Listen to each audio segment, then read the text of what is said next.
Hi friends, welcome to our channel. ఈరోజు మనం 8th class సైన్స్లోని chapter crop production and management గురించి తెలుసుకుందాము. మనం నేర్చుకున్నాం కదా, జీవులన్నిటికీ ఆహారం కావాలి. ప్లాంట్స్ వాటి ఫుడ్ అవే తయారు చేసుకుంటాయి. ఆల్రెడీ నేను cell it's structure and function chapter చెప్పినప్పుడు మీకు ఎక్స్ప్లెయిన్ చేశా కదా, ప్లాంట్ సెల్లో క్లోరోప్లాస్ట్ అనేవి ఉంటాయి. ఇందులో క్లోరోఫిల్ అనే పిగ్మెంట్ ఉంటుంది. ఈ పిగ్మెంటే ఫోటోసింథసిస్ అనే ప్రాసెస్కి హెల్ప్ చేస్తుందని, ఈ ఫోటోసింథసిస్ అనే ప్రాసెస్ ద్వారానే ప్లాంట్స్ వాటి ఫుడ్ అవి తయారు చేసుకుంటాయి. కానీ యానిమల్స్, హ్యూమన్స్ అంటే మనుషులు, వీళ్ళెవరు వాటి ఫుడ్ని అవి తయారు చేసుకోలేవు. సో యానిమల్స్కి, హ్యూమన్స్కి ఫుడ్ ఎక్కడి నుంచి వస్తుంది అన్నది మనం ఈ చాప్టర్లో నేర్చుకుందాము. మనకి తెలుసు కదా, ఫుడ్ తీసుకుంటే వచ్చే ఎనర్జీ మన బాడీలో వేరియస్ యాక్టివిటీస్, అరుగుదలకి, గాలి పీల్చుకోవడానికి, ఇలా మన బాడీలో జరిగే ప్రతి ఫంక్షన్కి ఎనర్జీ కావాలి. ఈ ఎనర్జీ అనేది మనం తీసుకునే ఫుడ్ ద్వారానే వస్తుంది. సో ఈ ఫుడ్ అనేది ప్లాంట్స్ నుంచి అన్నా రావచ్చు, యానిమల్స్ నుంచి అన్నా రావచ్చు, లేకపోతే కొంతమంది రెండు తింటారు. సో ఇండియా చాలా పెద్ద కంట్రీ కదా, సో ఇంత పాపులేషన్కి ఫుడ్ ఎలా జనరేట్ అవుతుంది అన్నది మనం ఈ చాప్టర్లో నేర్చుకుందాము. సో ఫుడ్ అనేది లార్జ్ స్కేల్లో ప్రొడ్యూస్ చేయాలి. ఇంత పెద్ద పాపులేషన్కి ఫుడ్ ప్రొవైడ్ చేయాలంటే రెగ్యులర్గా ప్రొడక్షన్ ఉండాలి, ప్రాపర్ మేనేజ్మెంట్ ఉండాలి, అండ్ ఆల్సో డిస్ట్రిబ్యూషన్ అనేది చాలా ఇంపార్టెంట్. 10,000 BC వరకు పీపుల్ అనేవాళ్ళు నొమాడిక్గా ఉండేవాళ్ళు. అంటే వాళ్ళు ఒక ప్లేస్ నుంచి ఇంకో ప్లేస్కి ఫుడ్ ఇంకా షెల్టర్ కోసం తిరుగుతూ ఉండేవాళ్ళు. వాళ్ళు రా ఫ్రూట్స్, వెజిటేబుల్స్ తింటూ ఉండేవాళ్ళు. ఇంకా యానిమల్స్ని వేటాడటం ఇవన్నీ స్టార్ట్ చేశారు. ఆ తర్వాత వాళ్ళు ల్యాండ్ని కల్టివేట్ చేసి అందులో ఫుడ్ క్రాప్స్ని ప్రొడ్యూస్ చేయడం స్టార్ట్ చేశారు. అలా అగ్రికల్చర్ అనేది పుట్టింది. సో మనం ఇప్పుడు నేర్చుకోవాల్సిన టర్మ్ ఏంటంటే క్రాప్. క్రాప్ అంటే ఏంటంటే సేమ్ కైండ్ ఆఫ్ ప్లాంట్ ఏదైతే ఒక లార్జ్ స్కేల్లో ప్రొడ్యూస్ చేస్తామో, అంటే ఇప్పుడు ప్యాడీ ఫీల్డ్ ఉందనుకోండి, అందులో ప్యాడీ మాత్రమే పెంచుతారు కదా, సో దాన్ని అంతటిని ప్యాడీ క్రాప్ అని అంటారు. అంటే ఒక లార్జ్ స్కేల్లో ఒక ఏరియాలో సేమ్ కైండ్ ఆఫ్ ప్లాంట్స్ని కల్టివేట్ చేసేదాన్ని క్రాప్ అని అంటారు. ఈ క్రాప్స్ అనేవి డిఫరెంట్ టైప్స్ ఉంటాయి, లైక్ సెరల్స్, వెజిటబుల్స్, ఫ్రూట్స్, ఇలా డిఫరెంట్ టైప్స్ కింద క్లాసిఫై చేయబడతాయి. అవి పెరిగే సీజన్ని బట్టి కూడా మనం క్లాసిఫై చేయొచ్చు. ఎందుకనంటే ఇండియా చాలా వాస్ట్ కంట్రీ, చాలా పెద్ద కంట్రీ. ఇందులో క్లైమేట్ వేరీ అవుతూ ఉంటుంది, టెంపరేచర్ వేరేగా ఉంటుంది, వానలు పడుతూ ఉంటాయి, హ్యూమిడిటీ మారుతుంది, ఇలాగా క్లైమేట్ మారుతుంది. కాబట్టి బేస్డ్ ఆన్ ద సీజన్ని బట్టి మనం క్రాప్స్ని 3 టైప్స్ కింద క్లాసిఫై చేయొచ్చు. ఫస్ట్ వచ్చేసి ఖారిఫ్ క్రాప్స్. అంటే క్రాప్స్ ఏవైతే రెయినీ సీజన్లో మనం నాటుతామో వాటిని ఖారిఫ్ క్రాప్స్ అని అంటారు. సో ఇండియాలో రెయినీ సీజన్ ఎప్పటి నుంచి ఉంటుంది? జూన్ నుంచి సెప్టెంబర్ వరకు ఉంటుంది. సో ఈ సీజన్లో పెంచే క్రాప్స్ ఏమేంటి? వరి, జొన్న, వేరుశెనగ, కాటన్, ఇలాంటివి రెయినీ సీజన్లో మనం పెంచుతాము. నెక్స్ట్ వచ్చేసి రాబీ క్రాప్స్. అంటే ఏ క్రాప్స్ అయితే మనం వింటర్ సీజన్లో పెంచుతామో అవి రాబీ క్రాప్స్ అని అంటారు. ఇవి అక్టోబర్ నుంచి మార్చ్ వరకు ఈ సీజన్ ఉంటుంది. సో ఈ సీజన్లో పెంచే వచ్చేసి గోధుమ, బఠానీ, ఆవాలు, ఇలాంటివన్నీ మనం వింటర్ సీజన్లో పెంచుతాము. ఇంకా పప్పులు, రకరకాల వెజిటేబుల్స్ అనేవి సమ్మర్లో పెంచుతూ ఉంటాము.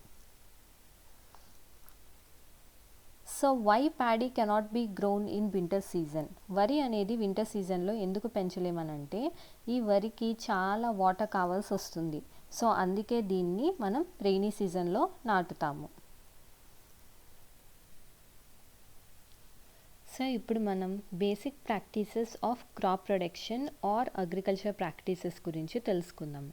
అంటే ఒక పంట వేసినప్పుడు ఉండే రకరకాల స్టెప్స్ గురించి ఇన్ డీటెయిల్గా తెలుసుకుంటాం అన్నమాట.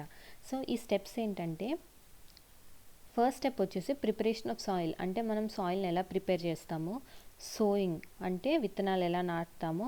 యాడింగ్ మాన్యూర్ అండ్ ఫర్టిలైజర్స్, అవి ప్లాంట్ గ్రోత్కి హెల్ప్ చేస్తాయి. ఇరిగేషన్, వాటర్ ఎలా సప్లై చేస్తామో మనం వేసే ప్లాంట్స్కి. ప్రొటెక్టింగ్ ఫ్రమ్ వీడ్స్, కలుపు మొక్కల నుంచి ఎలా కాపాడతాం మన పంటని. హార్వెస్టింగ్, మన పంట చేతికి వచ్చాక చేసే ప్రాసెసెస్ ఏంటి. ఇంకా స్టోరేజ్, ఎలా స్టోర్ చేస్తామన్నది మనం ఈ చాప్టర్లో ఇన్ డీటెయిల్గా నేర్చుకుంటాము. సో ఫస్ట్ స్టెప్ వచ్చేసి ప్రిపరేషన్ ఆఫ్ సాయిల్. ఈ ప్రిపరేషన్ ఆఫ్ సాయిల్ అనేది చాలా ఇంపార్టెంట్ స్టెప్ మాట. ఎందుకనంటే మనం సాయిల్ని లూజ్ చేయటం వల్ల చాలా బెనిఫిట్స్ ఉన్నాయి. ఒకసారి మనం సాయిల్ లూజ్ చేస్తే ఏమవుతుందంటే మనం మొక్కలు నాటాక అది రూట్స్ని డీప్గా పెనిట్రేట్ అవ్వడానికి హెల్ప్ చేస్తుంది. సో ఇక్కడ మన పిక్చర్లో చూస్తున్నారు కదా రూట్స్ ఎంత లోపలికి పెనిట్రేట్ అవుతున్నాయో. సో అలా లోపలికి పెనిట్రేట్ అవ్వడానికి లూజ్ సాయిల్ అనేది చాలా హెల్ప్ఫుల్గా ఉంటుంది. దాంతోపాటు సాయిల్ లూజ్గా ఉండటం వల్ల రూట్స్ అంత లోపలికి ఉన్న వాటికి గాలి తగలటానికి కూడా ఇబ్బంది లేకుండా ఉంటుంది అన్నమాట. సో ఈ లూజ్ చేసిన సాయిల్ ఎర్త్ వార్మ్స్ ఇంకా మైక్రోబ్స్ ఇలాంటివి పెరగటానికి హెల్ప్ఫుల్గా ఉంటుంది. ఈ ఎర్త్ వార్మ్స్ మనకి తెలుసు కదా, వీటిని ఫ్రెండ్స్ ఆఫ్ ఫార్మర్స్ అని అంటారు. ఎందుకనంటే ఈ ఫర్దర్గా సాయిల్ని లూజ్ చేసి దానికి ఇంకా హ్యూమస్ యాడ్ చేస్తుంది. హ్యూమస్ యాడ్ చేయటం వల్ల సాయిల్లోని న్యూట్రియంట్స్ పెరుగుతాయి అన్నమాట. సో మనం ప్రీవియస్ క్లాసెస్లో మనం నేర్చుకున్నాము సాయిల్లో మినరల్స్, వాటర్, ఎయిర్ ఇంకా కొన్ని లివింగ్ ఆర్గానిజమ్స్ కూడా ఉంటాయి. వీటితో పాటు చనిపోయిన ప్లాంట్స్, యానిమల్స్ ఇవి కూడా సాయిల్లో ఉన్న ఆర్గానిజమ్స్ ద్వారా డీకంపోజ్ చేయబడతాయి. సో ఇలాగా చనిపోయిన వాటి నుంచి కూడా న్యూట్రియంట్స్ సాయిల్లోకి రిలీజ్ అవుతాయి. ఈ సాయిల్లోకి రిలీజ్ అయిన న్యూట్రియంట్స్ మళ్ళీ ప్లాంట్స్ యూటిలైజ్ చేసుకుంటాయి. ఇది ప్రిపరేషన్ ఆఫ్ సాయిల్లో చాలా ఇంపార్టెంట్. సాయిల్ని లూజ్ చేసి టర్నింగ్ చేయటం వల్ల ఏమవుతుందంటే న్యూట్రియంట్ రిచ్ సాయిల్ ఏదైతే ఉందో కింద దాన్ని పైకి తీసుకురాగలం. సో ఈ ప్రాసెస్ ఏదైతే సాయిల్ని లూజ్ చేసి టర్న్ చేసే ప్రాసెస్ని టిల్లింగ్ ఆర్ ప్లవ్వింగ్ అని అంటారు. ప్లవ్వింగ్ అంటే దున్నటం. సో ఇది ప్లవ్తో చేస్తారు. ఇది వుడ్తో కానీ లేకపోతే ఐరన్తో కానీ చేసి ఉంటుంది ఈ ప్లవ్ అనేది. సో ఫర్ ఎగ్జాంపుల్ మనం దున్నే సాయిల్ డ్రైగా ఉందనుకోండి, మనం దాన్ని దున్నే ముందు వాటరింగ్ చేయాలి. అలా డ్రైగా ఉన్నప్పుడు దున్నకూడదు. సో ఏదైతే ఫీల్డ్స్లో మనం ప్లవ్వింగ్ చేస్తున్నామో ఇందులో పెద్ద సమూహాలు సాయిల్ యొక్క పెద్ద పెద్ద సమూహాలు కనిపిస్తూ ఉంటాయి. ఇలాంటివి ఉంటే వాటిని బ్రేక్ చేయాలి. ఎందుకనంటే సాయిల్ని లెవెల్ చేయటం వల్ల అది విత్తనాలు నాటేటప్పుడు ఇంకా వాటర్ పోసేటప్పుడు చాలా హెల్ప్ఫుల్గా ఉంటుంది. లెవెలింగ్ అనేది లెవెలర్తో చేస్తారన్నమాట. కొన్నిసార్లు ఏం చేస్తారనంటే మాన్యూర్ అనేది యాడ్ చేస్తారు. అంటే పేడ ఇలాంటివి ఏవైతే సాయిల్కి న్యూట్రియంట్స్ ఇస్తాయో ఇలాంటివి సాయిల్లో యాడ్ చేసి ఆ తర్వాత దున్నటం స్టార్ట్ చేస్తారు. సో ఇలా చేయటం వల్ల సాయిల్ ఇంకా ఈ మాన్యూర్ అనేది ప్రాపర్గా మిక్స్ అవుతుంది. సో నెక్స్ట్ మనం ఎప్పుడైతే విత్తనాలు నాటాలనుకుంటున్నామో అప్పుడు సాయిల్ మాయిస్ట్గా ఉండాలి, అంటే తడిగా ఉండాలి. ఇప్పుడు మనం అగ్రికల్చరల్ ఇంప్లిమెంట్స్ గురించి తెలుసుకుందాము. అని అంటే దున్నటానికి ఏమేమి ఎక్విప్మెంట్స్ వాడతారు, పురాతన కాలంలో ఏం వాడేవారు, అందులో వచ్చిన మోడిఫికేషన్స్ ఏంటి అన్నది ఇప్పుడు మనం చూద్దాము. ఫస్ట్ వచ్చేసి ప్లవ్ అనేది ఏన్షియంట్ టైమ్స్ నుంచి మనం వాడుతున్నది. ఇది సాయిల్ని లూజ్ చేయటానికి, ఇంకా క్రాప్కి ఫర్టిలైజర్స్ యాడ్ చేయడానికి, కలుపు మొక్కల్ని తీయటానికి ఈ అన్నిటికి యూజ్ చేస్తారన్నమాట. ప్లవ్ అంటే ఇది ఈ పిక్చర్లో చూస్తున్నారు కదా. సో దీన్ని బట్టి మీరు ఈజీగా అర్థం చేసుకోవచ్చు. ఇక్కడ చూడండి, ఇది 2 bulls ఇంకా 1 man ఆపరేట్ చేయగలడు దీన్ని. ఓకేనా. ఈ బుల్స్ మీద ఒక వుడ్ ఉంది చూడండి, దీన్ని బీమ్ అని అంటారు. ఈ బీమ్ నుంచి వచ్చే లాంగ్ వుడ్ని ప్లవ్ షాఫ్ట్ అని అంటారు. దీనికి ఉండేదాన్ని చివర్లో ప్లవ్ షేర్ అని అంటారు. ఈ ప్లవ్ షేర్కి ఇక్కడ చూడండి ట్రయాంగిల్ ఐరన్ స్ట్రాప్ ఉంటుంది అన్నమాట. దీన్ని ప్లవ్ షేర్ అని అంటారు. ఇదే దున్నడానికి హెల్ప్ చేస్తుంది అన్నమాట. ఫస్ట్లో వుడెన్ ప్లవ్ ఉండేది, ఆ తర్వాత దీన్ని ఐరన్ ప్లవ్తో రీప్లేస్ చేయడం జరిగింది. సో నెక్స్ట్ వన్ వచ్చేసి హో. ఇది కూడా ఒక సింపుల్ టూల్, ఏదైతే కలుపు మొక్కల్ని తీసి సాయిల్ని లూజ్ చేయడానికి యూజ్ చేస్తారు. సో దీంట్లో ఒక లాంగ్ రాడ్ ఆఫ్ వుడ్ కానీ ఐరన్ కానీ ఉంటుంది.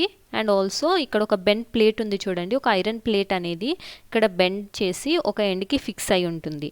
ఇది కూడా యానిమల్స్ ద్వారానే లాగబడుతుంది అన్నమాట. సో నవ్వేడేస్ ఇప్పుడు ప్రస్తుత రోజుల్లో మనం కల్టివేటర్ని చూస్తున్నాం. మనం ఎక్కడ చూసినా పొలాల్లో మ్యాక్సిమం ఎద్దులు దున్నడం అనేది చాలా తక్కువ అయిపోయింది. ఇప్పుడు ploughing is done by tractor driven cultivator, అంటే ట్రాక్టర్తో ప్లవింగ్ అనేది చేస్తున్నారు.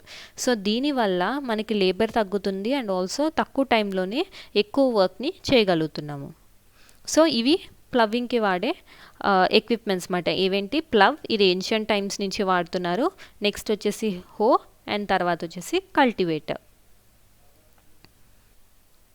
నెక్స్ట్ స్టెప్ వచ్చేసి సోయింగ్. సోయింగ్ అంటే విత్తనాలను నాటడం. సో విత్తనాలు నాటే ముందు గుడ్ క్వాలిటీ సీడ్స్ని, ఏవైతే హై ఈల్డ్ ఎక్కువ పంటనిస్తాయో అలాంటి సీడ్స్ని సెలెక్ట్ చేసుకోవాలి. సో దీనికి ఒక చిన్న ప్రాసెస్ ఉంది. ఏంటంటే సీడ్స్ని మనం వాటర్లో వేయాలి. వేసినప్పుడు కొన్ని సీడ్స్ పైకి తేలుతూ ఉంటాయి. ఈ సీడ్స్ డ్యామేజ్డ్ సీడ్స్ మాట. అవి డ్యామేజ్ అయిపోయి లోపలంతా గుల్లగా అయిపోయినాయి కాబట్టి అవి లైట్గా ఉండి అవి వాటర్ మీద ఫ్లోట్ అవుతూ ఉంటాయి. సో ఇలాగా డ్యామేజ్డ్ సీడ్స్ని తీసేసి గుడ్ క్వాలిటీ హై ఈల్డ్ ఇచ్చే సీడ్స్ని సెలెక్ట్ చేసుకోవాలన్నమాట. సో విత్తనాలు నాటడానికి వాడే టూల్స్ ఏమేంటంటే ట్రెడిషనల్ టూల్ ఇంకా seed drill. So traditional tool అనేది పాతకాలంలో వాడేది. దీనికి చూడండి, ఇక్కడ పిక్చర్లో ఒక ఫనల్ లాగా ఉంటుంది. ఈ ఫనల్ నుంచి 2 to 3 పైప్స్ ఇట్లా కిందకు వస్తాయి సాయిల్లోకి. వీటికి షార్ప్ ఎడ్జెస్ ఉంటాయి అన్నమాట. సో ఈ ఫనల్ అనేది సీడ్స్తో నింపితే ఈ సీడ్స్ అనేవి ఈ పైప్స్ ద్వారా కిందకు వచ్చి డైరెక్ట్గా సాయిల్లోకి ప్లేస్ అవుతాయి. ఎందుకనంటే దీనికి షార్ప్ ఎండ్స్ ఉంటాయి కదా, ఈ షార్ప్ ఎండ్స్ అనేది సాయిల్ని పియర్స్ చేసి సీడ్స్ని నాటుతుంది. ఇది ట్రెడిషనల్ మెథడ్. నెక్స్ట్ వచ్చేసి సీడ్ డ్రిల్. ఈ సీడ్ డ్రిల్ అనేది ట్రాక్టర్స్ని మనం యూజ్ చేస్తున్న మిషన్ మాట ఇప్పుడు విత్తనాలు నాటడానికి. సో ఇది విత్తనాలని ఈక్వల్ డిస్టెన్స్లో కరెక్ట్ డెప్త్లో పాతుతాయి. అండ్ ఆల్సో విత్తనాలు నాటాక సాయిల్తో కవర్ అయిపోతాయి అన్నమాట సీడ్స్. సో సీడ్స్ పిట్టలవి ఎత్తుపోకుండా హెల్ప్ చేస్తుంది. సో మనం కొన్ని నర్సరీస్లో చూసుండొచ్చు, కొన్ని ప్లాంట్స్ని బ్యాగ్స్లో పెట్టి ఉంటారు కదా, అది ఎందుకు ఇప్పుడు చూద్దాము. కొన్ని ప్లాంట్స్ యొక్క సీడ్స్, ఫర్ ఎగ్జాంపుల్ వరి ఉందనుకోండి, అది ఫస్ట్ నర్సరీలో పెంచుతారు. అది ఎప్పుడైతే మొలకలు వస్తుందో అప్పుడు దాన్ని ఫీల్డ్స్లోకి తీసుకెళ్ళి మనం నాటడం చూస్తాం కదా. కొన్ని ప్లాంట్స్ని ఇట్లా చేస్తారన్నమాట. కొన్ని ఫారెస్ట్ ప్లాంట్స్, ఫ్లవరింగ్ ప్లాంట్స్ కూడా నర్సరీలో పెంచుతారు. సో సీడ్స్ మధ్య కరెక్ట్ డిస్టెన్స్ అనేది చాలా ఇంపార్టెంట్. ఎందుకనంటే సీడ్స్ దగ్గరికి పాతారనుకోండి, తర్వాత వచ్చే మొక్కలకి సరిగ్గా సన్లైట్ రాదు, న్యూట్రియంట్స్ రావు, వాటర్ సప్లై కూడా కరెక్ట్గా ఉండదు. కొన్ని సార్లు ఏం చేయాల్సి వస్తుందనంటే ప్లాంట్స్ దగ్గర నాటడం వల్ల ఒక స్టేజ్కి వచ్చాక కొన్ని మొక్కల్ని తీసేయవలసి వస్తుంది. ఎందుకనంటే దానివల్ల వేరే మొక్కలకు కూడా ప్రాబ్లం అవుతుంది కాబట్టి. సో అలాంటి ప్రాబ్లం రాకుండా ఉండాలనంటే ముందే సీడ్స్ని ఈక్వల్ డిస్టెన్స్లో ఓవర్ క్రౌడింగ్ లేకుండా పాతితే మంచిది. Adding manure and fertilisers. ఇప్పుడు సీడ్స్ని నాటాం కదా, సో ఈ పంట మంచిగా రావాలంటే మనం దానికి సరైన న్యూట్రియంట్స్ ప్రొవైడ్ చేయాలి. ఏవైతే సబ్స్టెన్సెస్ సాయిల్కి యాడ్ చేస్తామో సో దట్ సాయిల్ యొక్క న్యూట్రియంట్స్ పెరిగి ప్లాంట్స్ మంచిగా పెరుగుతాయో వాటిని మాన్యూర్ అండ్ ఫర్టిలైజర్స్ అని అంటారు. సో ఇప్పుడు మనం మాన్యూర్కి ఫర్టిలైజర్స్ యొక్క డిఫరెన్స్ ఏంటి, ఇవి అసలు ఎందుకు యాడ్ చేయాలి సాయిల్కి అన్నది చూద్దాము. కొన్ని ప్లేసెస్లో ఫార్మర్స్ ఏం చేస్తారంటే కంటిన్యూస్గా కల్టివేషన్ చేస్తారు, అంటే వెంటనే పంటలు వేస్తారు. సో అలా గ్యాప్ లేకుండా వేయటం వల్ల సాయిల్లో ఉన్న న్యూట్రియంట్స్ తగ్గిపోతాయి. సో మళ్ళీ సాయిల్లో ఉన్న న్యూట్రియంట్స్ తిరిగి తేయటానికి ఒక ప్రాసెస్ని వాడతారు, దాన్నే మాన్యూరింగ్ అని అంటారు. సో అసలు ఈ మాన్యూర్ అంటే ఏంటో తెలుసుకుందాం. మాన్యూర్ అనేది ఒక ఆర్గానిక్ సబ్స్టెన్స్ మాట. ఏదైతే ప్లాంట్ ఇంకా యానిమల్ వేస్ట్ యొక్క డీకంపోజిషన్ ద్వారా వస్తుందో దాన్ని మాన్యూర్ అని అంటారు. సో ఫార్మర్స్ ఏం చేస్తారు, పొలంలోనే ఒక దగ్గర ఒక గుంటలా తవ్వి అందులో ప్లాంట్ వేస్ట్, మొక్కల నుంచి యానిమల్స్ నుంచి వచ్చిన వేస్ట్ వేసి దాన్ని డీకంపోజ్ అవ్వనిస్తారు. ఇది డీకంపోజ్ అయ్యాక దాన్నే ఆర్గానిక్ మాన్యూర్ అని అంటారు. సో దీన్ని సాయిల్కి యాడ్ చేయటం వల్ల సాయిల్లో వాటర్ హోల్డింగ్ కెపాసిటీ, వాటర్ని నిల్వించుకునే కెపాసిటీ పెరుగుతుంది. సాయిల్ అనేది పోరస్ అవుతుంది, so that exchange of gases అనేది ఈజీగా జరుగుతుంది. ఇంకా ఫ్రెండ్లీ మైక్రో ఆర్గానిజమ్స్ పెరుగుతాయి and also texture of the సాయిల్ని ఇంప్రూవ్ చేస్తుంది. నెక్స్ట్ వచ్చేసి ఫర్టిలైజర్స్ అనేవి కెమికల్స్, ఏవైతే పర్టికులర్ న్యూట్రియంట్లో రిచ్ ఉంటాయో వాటిని ఫర్టిలైజర్స్ అని అంటారు. ఈ ఫర్టిలైజర్స్ని ఫ్యాక్టరీస్లో తయారు చేస్తారు. సో ఎగ్జాంపుల్స్ వచ్చేసి urea, ammonium sulphate, super phosphate, potash, NPK అంటే నైట్రోజన్, ఫాస్ఫరస్, పొటాషియం, ఇవన్నీ ఫర్టిలైజర్స్కి ఎగ్జాంపుల్స్ మాట. దీనివల్ల ప్లాంట్స్ బెటర్ ఈల్డ్ ఇస్తుంది, అంటే మంచి పంటనే ఇస్తుంది. కానీ ఏమవుతుందంటే ఎక్సెసివ్గా ఈ ఫర్టిలైజర్స్ వాడటం వల్ల, ఇవి కెమికల్స్ అని మెన్షన్ చేశా కదా, మనం పొల్యూషన్ చాప్టర్లో నేర్చుకున్నాం ఈ కెమికల్స్ అన్నీ మళ్ళీ వాటర్లో కలిసి వాటర్ పొల్యూషన్ కాజ్ చేస్తున్నాయని. కాబట్టి మనం ఎంత అయితే ఫర్టిలైజర్స్ వాడకం తగ్గించి ఆర్గానిక్ మాన్యూర్ని యూజ్ చేస్తామో అంత మనం ఎర్త్ని పొల్యూట్ అవ్వకుండా కాపాడుతున్నట్టు. అలాగే మనకి క్రాప్ కూడా బెటర్ క్వాలిటీ క్రాప్ వస్తాయన్నమాట. సో ఇంకొక మెథడ్ ఏంటంటే సాయిల్కి న్యూట్రిషన్ యాడ్ చేయడానికి క్రాప్ రొటేషన్. క్రాప్ రొటేషన్ అంటే డిఫరెంట్ క్రాప్స్ని ఆల్టర్నేట్గా గ్రో చేయడాన్ని క్రాప్ రొటేషన్ అని అంటారు. ఫర్ ఎగ్జాంపుల్ నార్త్ ఇండియాలో వాళ్ళు ఏం చేసేవాళ్ళంటే ఒకసారి పంట గోధుమ వేశారనుకోండి, ఇంకొకసారి పప్పు దినుసులు లాంటివి వేసేవాళ్ళు. సో దీనివల్ల ఏమవుతుందంటే ఈ పప్పు దినుసులు ఇలాంటి ప్లాంట్స్ యొక్క రూట్స్లో రైజోబియం అనే బ్యాక్టీరియా ఉంటుందన్నమాట. ఈ బ్యాక్టీరియా గాల్లో ఉండే నైట్రోజన్ని సాయిల్లో ఫిక్స్ చేస్తుంది. సో మనం ఇలా పంటలు మార్చి వేయటం వల్ల ఇప్పుడు పప్పు దినుసులు వేసినప్పుడు సాయిల్లో నైట్రోజన్ ఫిక్స్ అయి ఉంటుంది కదా, నెక్స్ట్ టైం గోధుమలు వేసినప్పుడు ఆ గోధుమలకి న్యూట్రిషన్ సరిపడా ఆ నైట్రోజన్ అనేది ప్రొవైడ్ చేస్తుంది. సో ఇది ఇంపార్టెంట్ మాట. సో ఇలా క్రాప్ రొటేషన్ ద్వారా కూడా మనం సాయిల్ యొక్క న్యూట్రిషన్ని పెంచవచ్చు. సో ఇప్పుడు మనం ఫర్టిలైజర్స్ అండ్ మాన్యూర్స్ గురించి నేర్చుకున్నాం కదా, దీని యొక్క డిఫరెన్సెస్ ఈ టేబుల్లో మెన్షన్ చేయబడింది. ఫర్టిలైజర్ అనేది మ్యాన్ మేడ్ ఫ్యాక్టరీస్లో చేస్తారు, ఇన్ఆర్గానిక్ ఇది. మాన్యూర్ అనేది ఆర్గానిక్ సబ్స్టెన్స్, ఏదైతే ప్లాంట్ అండ్ యానిమల్ రెసిడ్యూస్ ద్వారా వచ్చిందో అది manure. Fertilisers are prepared in factories, manure అనేది ఫీల్డ్స్లో తయారు చేయబడుతుంది. ఫర్టిలైజర్ అనేది సాయిల్కి ఎటువంటి హ్యూమస్ని ప్రొవైడ్ చేయదు, వేరాజ్ మాన్యూర్ అనేది హ్యూమస్ని ప్రొవైడ్ చేస్తుంది. ఫర్టిలైజర్స్ అనేవి నైట్రోజన్, ఫాస్ఫరస్, పొటాషియంలో రిచ్గా ఉంటాయి. మాన్యూర్ అనేది రిలేటివ్గా కొంచెం తక్కువ రిచ్గా ఉంటుంది ప్లాంట్ న్యూట్రియంట్స్లో. ఇరిగేషన్. ఇప్పుడు మనం మొక్కల్ని నాటాము, వాటికి ఫర్టిలైజర్స్, మాన్యూర్స్, వాటికి కావాల్సిన న్యూట్రిషన్కి కావాల్సినవి అన్నీ యాడ్ చేసాము. కానీ వాటితో పాటు వాటరింగ్ కూడా చాలా ఇంపార్టెంట్. ఎందుకనంటే మనం నాటిన సీడ్స్ మొలకెత్తాలంటే వాటర్ అనేది చాలా ఇంపార్టెంట్. ఎందుకనంటే డ్రై కండిషన్స్లో సీడ్స్ మొలకెత్తమాట. సో ఈ ప్రాసెస్ ఏదైతే మనం క్రాప్స్కి వాటర్ని సప్లై చేస్తామో రెగ్యులర్ ఇంటర్వెల్స్లో, దీన్నే ఇరిగేషన్ అని అంటారు. ఫర్ ఎగ్జాంపుల్ ఇప్పుడు సమ్మర్ సీజన్ తీసుకున్నాం అనుకోండి, సమ్మర్ సీజన్లో ఎక్కువ వాటర్ చేయాలి ప్లాంట్స్ని. ఎందుకనంటే సాయిల్ నుంచి, లీవ్స్ నుంచి ఎక్కువ వాటర్ ఎవాపరేట్ అయిపోతుంది కాబట్టి ఇంకా ఫ్రీక్వెంట్గా మనం వాటర్ చేయాలి సమ్మర్లో వేరే సీజన్స్తో కంపేర్ చేస్తే. సో వాటర్ అనేది పంటల్ని హాట్ ఎయిర్ నుంచి, ఇంకా ఫ్రాస్ట్ నుంచి, అన్నిటి నుంచి కాపాడుతుంది అన్నమాట. సో సోర్సెస్ ఆఫ్ ఇరిగేషన్ అంటే వాటర్ మనకి ఎక్కడెక్కడి నుంచి తీసుకుంటాము ఈ పంటలకు ఇవ్వటానికి. వెల్స్ నుంచి, ponds, lakes, rivers, dams, canals అన్నిటి నుంచి తీసుకుంటాం అన్నమాట.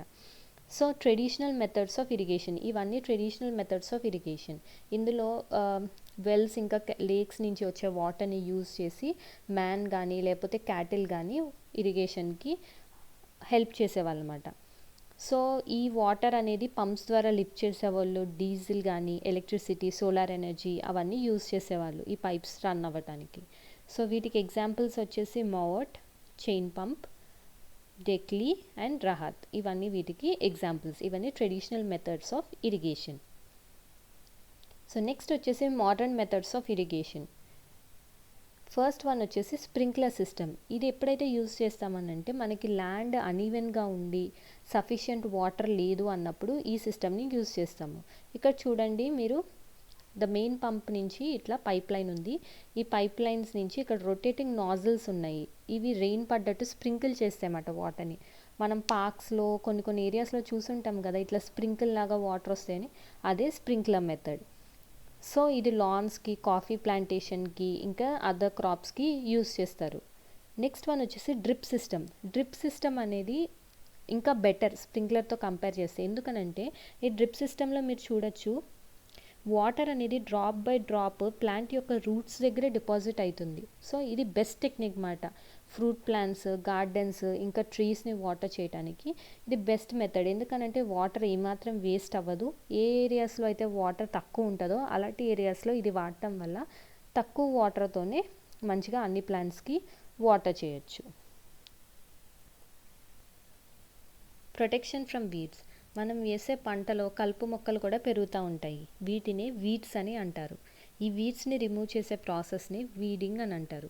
సో మనకి డౌట్ రావచ్చు, ఈ వీడ్స్ ఎందుకు రిమూవ్ చేయాలి అని. ఎందుకనంటే ఈ వీడ్స్ అనేవి మనం వేసే పంటతో పోటీ పడతాయి, వాటర్కి, న్యూట్రిషన్కి, లైట్కి, అన్నిటికీ. సో మనం వేసే పంట యొక్క అవుట్కమ్ని ఇవి ఎఫెక్ట్ చేస్తాయి అన్నమాట. అందుకని వీడ్స్ని రిమూవ్ చేయాలి. సో వీటిని ఎప్పుడు రిమూవ్ చేయాలి అని అంటే ఇవి ఫ్లవర్స్ కానీ సీడ్స్ కానీ ప్రొడ్యూస్ చేయకముందే రిమూవ్ చేయటం బెస్ట్ టైం అన్నమాట. సో నేను ఆల్రెడీ మీకు మెన్షన్ చేశా కదా, మనం సాయిల్ని ఏదైతే టిల్లింగ్ చేస్తామో పంటలు నాటే ముందు, ప్లవ్వింగ్ ఆర్ టిల్లింగ్, సో ఇది చేయటం వల్ల వీడ్స్ కూడా పోతాయి అన్నమాట. సో ఇక్కడ మెన్షన్ చేశారు చూడండి friends, this is done with the help of khurpi or a seed drill అనేది యూజ్ చేస్తాము. వీడ్స్ని కంట్రోల్ చేయడానికి కొన్ని కెమికల్ మెథడ్స్ కూడా ఉన్నాయి. అది వీడిసైడ్స్ అనేవి కొన్ని కెమికల్స్ ఏవైతే స్ప్రే చేస్తామో అవి వీడ్స్ని చంపేస్తాయి అన్నమాట. ఇవి మనం వేసే పంటకి ఎటువంటి హాని కల్పించవు. సో ఈ వీడిసైడ్ని ఏం చేస్తారంటే వాటర్తో డైల్యూట్ చేసి మనం ఫార్మర్ అనేవాళ్ళు స్ప్రే చేస్తారు స్ప్రేయర్తో. ఈ పిక్చర్లో ఉంది చూడండి, ఒక ఫార్మర్ స్ప్రే చేయటము. సో మీకు డౌట్ రావచ్చు, వీడిసైడ్స్ అనేవి స్ప్రే చేసే పర్సన్కి ఎటువంటి హాని అన్న కలిగిస్తాయా అని. సో దీనివల్ల ఫార్మర్స్కి ఎఫెక్ట్ ఉంటుంది. అందుకే ఫార్మర్స్ వాళ్ళ నోస్ని మౌత్ని కవర్ చేసుకోవాలి ఇది స్ప్రే చేస్తున్నప్పుడు. హార్వెస్టింగ్ అంటే మనకు వచ్చిన క్రాప్ని కట్ చేయటాన్ని హార్వెస్టింగ్ అని అంటారు. సో ఐదర్ కొన్ని ప్లాంట్స్ డైరెక్ట్గా పుల్ చేసేస్తారు, మొత్తం ప్లాంట్ని తీసేస్తారు, లేకపోతే గ్రౌండ్కి క్లోజ్గా కట్ చేస్తారు. సో సీరియల్ క్రాప్కి అయితే 3 to 4 months తీసుకుంటుంది ఒక ప్లాంట్ మెచ్యూర్ అవటానికి. ఈ హార్వెస్టింగ్ అనేది ఐదర్ సికిల్ దీంతో చేస్తారు, లేకపోతే హార్వెస్టర్తో చేస్తారు. హార్వెస్టర్ అంటే ఒక మిషన్ అన్నమాట. సో మనకు వచ్చిన పంటలో నుంచి గ్రెయిన్ని సపరేట్ చేయాలి కదా, ఈ ప్రాసెస్ని ట్రెషింగ్ అని అంటారు.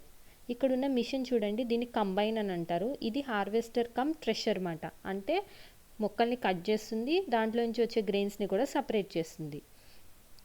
సో ఫార్మర్స్ ఎవరికైతే చిన్న చిన్న ల్యాండ్స్ ఉన్నాయో వాళ్ళు ఈ ట్రెషింగ్ని వినోయింగ్ అనే మిషన్తో చేస్తారు. ఇది వినోయింగ్ మిషన్ అన్నమాట.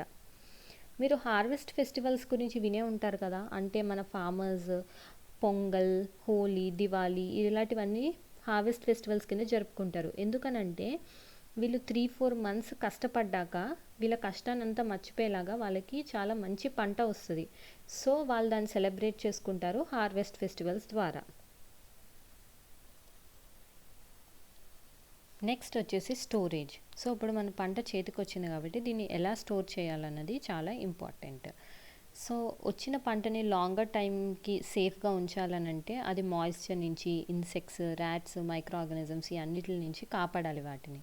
సో ఫ్రెష్గా వచ్చిన పంట ఎలా ఉంటుందంటే అందులో తేమ ఉంటుంది.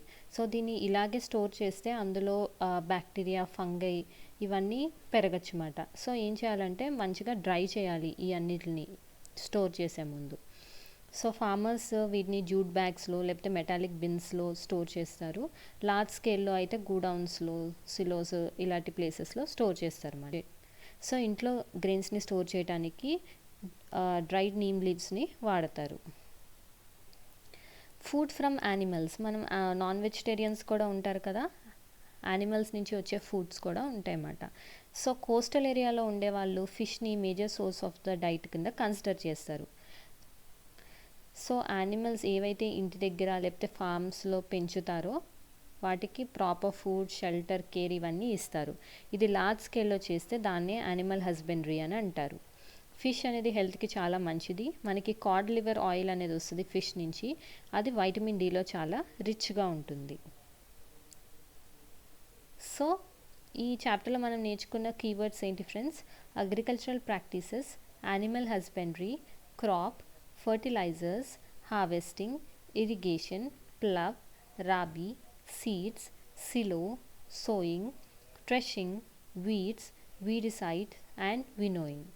సో ఇవన్నీ మనం నేర్చుకున్న కీవర్డ్స్ ఒకసారి మెమరైజ్ చేసుకోండి. Thank you.